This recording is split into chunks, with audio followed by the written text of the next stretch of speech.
শুধু দর্শকবৃন্দ, আপনারা দেখছেন জিএম শফিক ইসলামিক টিভি। আজ আমি আপনাদের দাজ্জাল ও হজরত ঈসা আলাইহিস সালামের পৃথিবীতে আগমন সম্পর্কে কিছু ধারণা ও আলোচনা করব। আসুন শোনা যাক।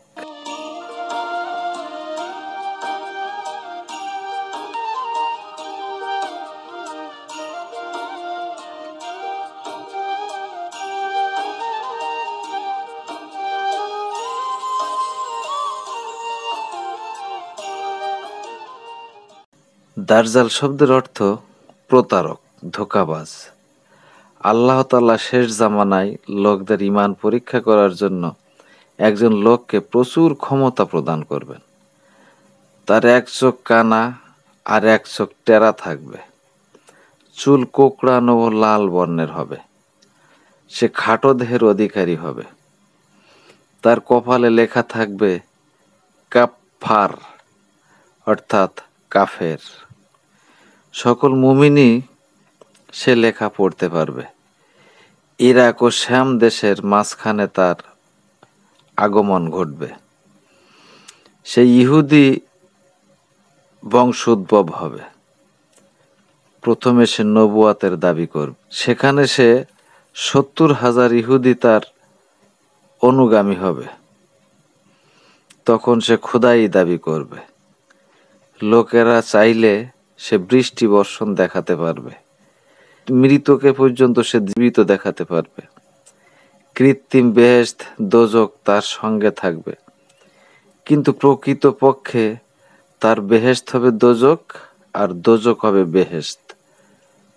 সে আরো অনেক অলৌকিক কাজ দেখাতে পারবে, যা দেখে কাঁচা ঈমানের লোকেরা তার দলভুক্ত হয়ে জাহান্নামী হয়ে যাবে। এক ভীষণ ফিতনা ও ভীষণ পরীক্ষা হবে সেটা।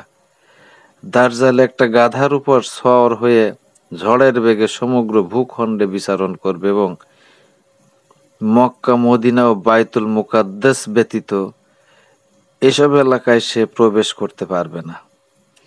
ফেরেশতাগণ এসব এলাকা পাহারা দিয়ে থাকবেন। সর্বস্থানে ফিতনা বিস্তার করবে। হযরত মাহাদির সময় তার আবির্ভাব হবে। সে সময় হযরত ঈসা আলাইহিস সালাম আকাশ হতে অবতরণ করবেন এবং তারই হাতে দাজ্জাল নিহত হবে। অভ্যুত্থানের পর দাজ্জাল সর্বমোট 40 দিন দুনিয়াতে থাকবে। দাজ্জালের ফিতনার থেকে বাঁচার জন্য একটি দোয়াটি হলো আল্লাহুম্মা ইন্নী আউযু বিকা মিন ফিতনাতিল মাসিহিদ দাজ্জাল, অর্থাৎ হে আল্লাহ, আমি তোমার নিকট দাজ্জালের ফিতনা থেকে মুক্তি চাই। দাজ্জালের বাহিনীর বাইতুল মুকাদ্দাসের চতুর্দিক ঘিরে ফেলবে এবং মুসলমানগণ আবদ্ধ হয়ে পড়বে। একদিন ফজরের নামাজের ইকামত হওয়ার পর হযরত ঈসা আলাইহিস সালাম আকাশ থেকে ফেরেশতাদের উপর ভর করে অবতরণ করবেন। বাইতুল মুকাদ্দাসের পূর্ব দিকের মিনারের নিকট তিনি অবতরণ করবেন এবং হযরত মাহাদি উক্ত নামাজে ইমামতি করবেন। নামাজের পর হযরত ঈসা আলাইহিস সালামের হাতে ছোট্ট একটা বর্শা নিয়ে বের হবেন। তাকে দেখেই দাজ্জাল পলায়ন করতে শুরু করবে। হযরত ঈসা আলাইহিস সালাম তার পশ্চাদ্ধাবন করবেন এবং বাবে লুদ নামক স্থানে গিয়ে তাকে নাগালে পেয়ে বর্শার আঘাতে তাকে বধ করবেন। মুসলমানদের আকীদা অনুযায়ী হযরত ঈসা আলাইহিস সালামকে আল্লাহ তাআলা সশরীরে আসমানে উঠিয়ে নিয়েছিলেন। তিনি স্বাভাবিক মৃত্যুবরণ করেননি, কিংবা ইহুদিরা তাকে শুলিতে চড়িয়ে হত্যা করতে পারেনি। তিনি আকাশে জীবিত আছেন। তিনি উপরোক্ত বর্ণনা অনুযায়ী দাজ্জালের আবির্ভাবের পর দুনিয়াতে আগমন করবেন এবং 40 বছর রাজত্ব পরিচালনা করার পর ইন্তেকাল করবেন।